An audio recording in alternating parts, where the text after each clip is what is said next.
Hey guys, welcome back to my channel. Hope you're having a lovely day. Today's video is actually a requested video from one of my subscribers, and it is a how to organize your folder kind of video.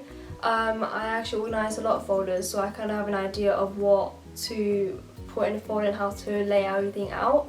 So I thought I'd give you guys some of my tips. So I've got them all here, all ready to go. So I'd say make sure to go check out my how to stay motivated and productive video. It's very efficient and very useful if you guys are getting like demotivated, or you guys are procrastinating or anything like that after this video. The link will be down below, or the little I here or here. Make sure you go check on it afterwards. Yeah, so let's just get started. So I'd say the first one would be to have folders for every module, or if you're doing a GCSE, to have folders for every single subject. I know you probably have I think it was 8 or 9 subjects you have, to have a folder for every single subject, and this would imply for everyone doing A-levels and university degrees, because obviously you have different topics, and in uni you have different modules, so it's like you're trying to make sure that everything is in one space and they're all kept nice and tidy. I kept folders for A-levels. I had 2 teachers for every subject I had. I studied 3 subjects, so I had 2 teachers for every single one, and I kept a folder for every single teacher. So for economics I had 2 teachers, so I had one folder for one teacher and another folder for the other teacher. So if I ever had to go revise something specific to that teacher, I could just pull out the folder and look through that folder to find the notes, instead of looking through a massive folder, which I made a mistake of doing in year 1. It was not helpful because I had the entire year's worth of 2 teachers' work in one folder, and it was such a hassle for me to find all my notes. And I think by having little folders, it benefits everyone. It benefits you when you come to revising exams. I would also say to have, especially if you're doing A-levels, what I used to do is I used to have little folders for little topics. So when I was doing biology, you learn a lot of different topics. You learn about photosynthesis, you learn about the immune system, you learn about plants, you know about the human body. So all these little topics that you come across, I used to keep them in little paper folders, if that's what they're called, paper envelope kind of things.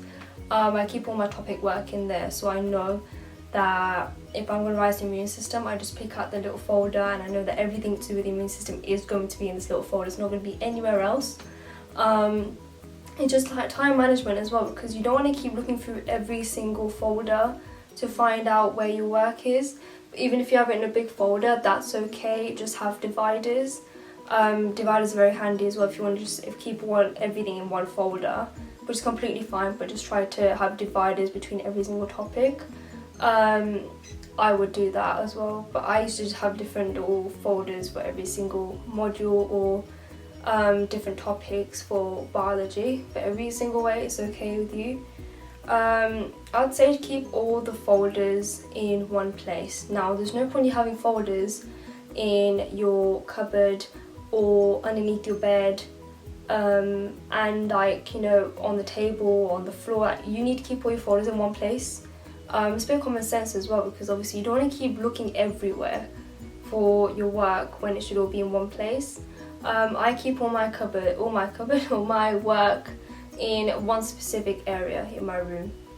All my work would always be there, so all my revision books, all my folders, all my textbooks, or anything like that, I keep it all in one area, so I know for a fact that if I need to look for uni work, it's all going to be in one place. I don't have to rummage around my room trying to find all my work. It's just quicker and easier for everyone, especially when you're doing A-levels or you go into uni and you are trying to find pieces of work, especially when doing GCSEs as well.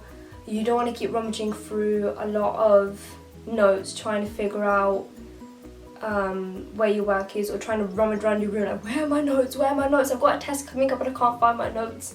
Keep everything in one place, you won't have that problem. I'll say to actually keep organizing your folder, I'd say keep a section of practice tests in your folder. I would highly recommend having just a section in a folder, whether it's you're doing a maths paper or English paper, or you are, doing a course online, or whatever it is. keep a practice paper at the back of every folder you have. So for those who want to do like a maths folder, for example, you can have 2 practice tests at the back of your folder, and then they will be available to you whenever you want to do a test, so you don't have to go at the hassle of printing the test out, worrying if you have enough ink or whatever to actually print everything out. You've got 2 tests available for you to just print out and to use. So I would say my way of doing it would have been to just do 1 test, and then when you've marked it, keep it in like a box or something and put it away safely. And then the other test, you do that one, then you print out another 2. And then the tests that you've done, you can keep them in a box and keep it safe. So if you ever want to refer back to any questions that you've come across or any content you want to go over, you're not really sure what content I should be going over, you can look back at your test, because they will be testing your knowledge of the subject that you're doing, and they're a great way to see the areas that you're missing out on or the areas that you need extra focus on. So just keeping them handy in your folder would be very, very good. So I would highly recommend at least 1 or 2 tests, no more than 2 at a time in a folder. Yeah, especially when you're doing like maths and English, you want to make sure you keep on top of the maths and the calculations. So yeah, I'll do that 100%.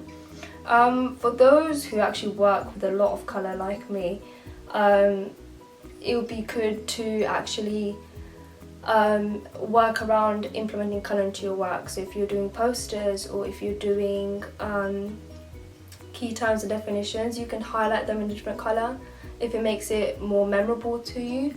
I normally use colour when I am writing posters. It makes things stick into my head a bit more.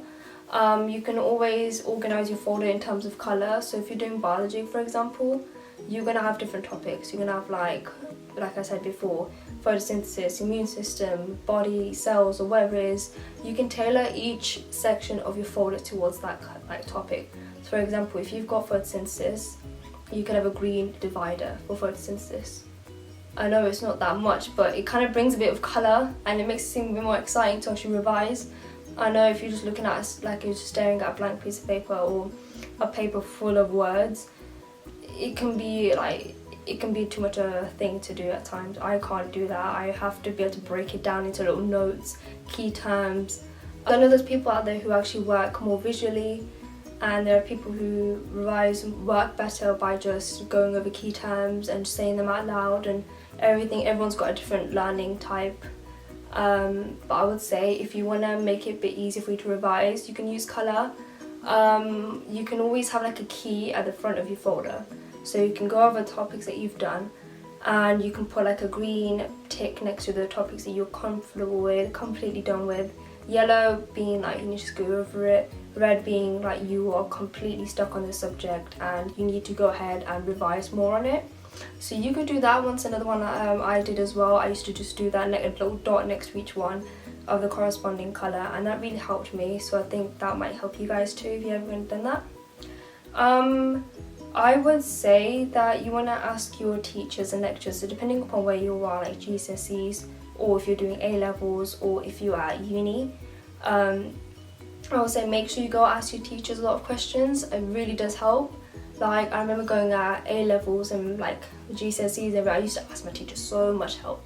And my maths teacher, I used to bug her all the time. A-levels, I used to bug my economics teacher all the time. And at uni, you just bug at all my teachers at the same time. It really does help. So I recommend going to ask all your teachers and lecturers for help. I'm sure they'll be more than happy to help you. What you could do as well is write all your questions on a blank piece of paper. Leave enough space between each question. So when you go and ask a teacher, like, can you help me with this question? You've got enough space to write down everything they say, or as much stuff as you can remember. And then if you ever need to go ahead and revise anything they've said to you or any work that they've gone through, you can always refer back to it. And I recommend keeping this at the back of your folder, because it's just other extra stuff that you wanted to know that there's not curriculum, if that makes sense. It's not highlighted in the curriculum that you should know this, but it's outside of your own knowledge that you've done. So yeah, I would keep it at the back, but it's up to you where you guys want to keep it. But I recommend having a section in your folder that states questions that you've asked the teacher and that you've given you feedback on anything that you wanted to know. So yeah, that's a good point to do. I would say to make sure you're keeping on content. I would say that if you've got everything organized, and if you've got things that are color coded, and you've got a timetable, and you've got like things such as flashcards or anything like that in your folder ready to go, it makes everything so much easier to keep on top of. Like, I know if I've got posters, for example, I work better with posters than just writing everything down, all that kind of stuff. So if I see that everything's like neat, tidy, it's not messy or anything, it makes it so much nicer for you to keep on like top of everything. Because like, if you've got a scrap piece of paper, for example, and you've got a lot of words written on it, and your work is very messy and you can't read anything, you're gonna be like, I can't revise this. Like, this is really hard. I can't understand what I wrote. And it's gonna get to a time where you will wrote something and it's been a long time after you're revising it, like, what did I want to say here? And you will not have any idea what you want to say. So I'd say if you keep your notes up to date, and you keep all your work neat and tidy, you will be able to keep on top of your work a lot more. Especially comes to exams, and when you've got assignments and everything, you want everything to be like ready for you straight away. So you can't dilly-dally and just like, you know, wait for everything to come to you. You need to have everything ready. Yeah, so make sure to keep on top of your work. You want to make sure that your notes are up to date, all clean, all you know, like doodle free or whatever it is. If that helps you, if little doodles or like little cells or little formulas help you, by all means go ahead, but like don't ruin your notes. I would say to always go ahead and outside the module or wherever you're doing is to just research a lot of topic, like content around the topic. I know because I'm doing economics at university, it requires me to go ahead and outside the module to look at the economic issues around me and to look at what's going on in the economy right now. And it really makes you focus on things that the examiners could ask you. Like, I know that when I was doing economics at A-levels, they ask you a lot of things about Brexit and the housing market, and if you have no idea what to do or what it is, you will be sitting there stuck. And luckily I had some idea, but like, if you don't know anything about it, you will not do great. Especially like if you're doing English at GCSE, or if you're doing science or maths, that's okay, because what the stuff they're going to ask you will be the stuff that you've learned. They wouldn't ask you anything that you wouldn't have learned, because it's not really fair. So this one mainly applies to people who are doing A-levels or degrees or anything like that. So yeah, but regardless, if you are interested about a subject and you are passionate about a subject, you would go ahead and research about the topic. So, but you could always keep that at the back of your folder, again with the questions that you would have asked your teacher. So everything's just in one little area, because that shows that you've got initiative and dedication to go outside the module and to look at everything else that they would not have covered, because chances are that anything that you would have found, it would come into context anytime soon. Like, if you research something, it's going to appear somewhere. It may not come in your exams, but later on it could come, and you'll be thankful that you actually have the extra knowledge that not everyone has.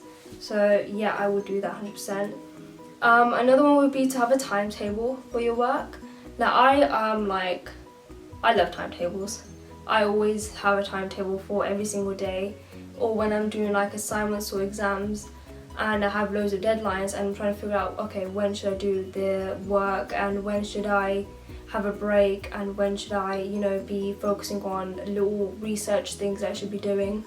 I would keep a timetable for, especially doing GCSEs or A-levels, to help manage your time a bit better, because you've got a lot of content to cover. So I'd highly recommend having a timetable. It will tell you when you're not overworking, but also like tell you when you're overworking. You don't want to overwork yourself and, you know, be really tired afterwards. You want to make sure that everything's balanced out. So I highly recommend having a timetable. That really does help me. So I think these ones would be how you can organise your folders and how to ace your exams. These tips hopefully will help you to gain a bit more organisational skills and to help ace your exams. I know by being organised you would be able to do better in exams instead of having notes all around the place. So if you guys like these organisational tips, I am happy you guys do. I hope these tips were useful for you, and yeah, I'll see you guys soon. If you guys like this video, please give a massive like down, and comment down below if there's anything else that I've missed, such as an organisational tip, if there's anything else you guys like to see. And yeah, I'll see you guys soon. Bye.